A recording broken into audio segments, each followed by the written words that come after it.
تسعة تقول: ما رأي فضيلة الشيخ في الكذب بنية الإصلاح بين شخصين متخاصمين؟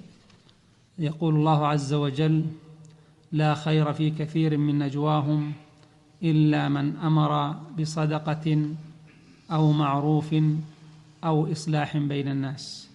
فإن المسلم إذا وقعت بين معارفه أو بين إخوانه المسلمين شيء من القطيعة فإن عليه أن يبادر إلى الإصلاح بينهم، فإن لم يتيسر ذلك إلا بشيء يقوله المسلم يلطف به جو الخصومة ويقرب به بين المتخاصمين، وإن لم يكن مطابقا للحقيقة فإن ذلك جائز.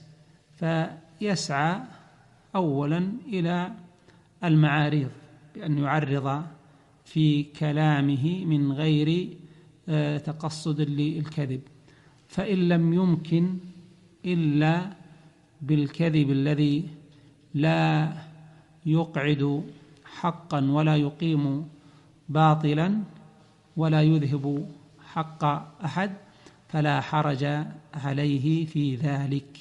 وقد ثبت عن النبي صلى الله عليه وسلم أنه قال: ليس الكذاب الذي يصلح بين الناس فينمي خيرا أو يقول خيرا، والحديث متفق عليه. وفي حديث عائشة رضي الله عنها لم يرخص النبي صلى الله عليه وسلم في الكذب إلا في ثلاث، وعدت منهم من يصلح بين الناس، فدل ذلك بأن الإنسان إذا سعى للإصلاح وقال قولا غير مطابق للواقع بالضوابط التي ذكرنا آنفا فإن ذلك جائز، وهو أيضا مثاب على جهده وجهاده في الإصلاح بين المتخاصمين.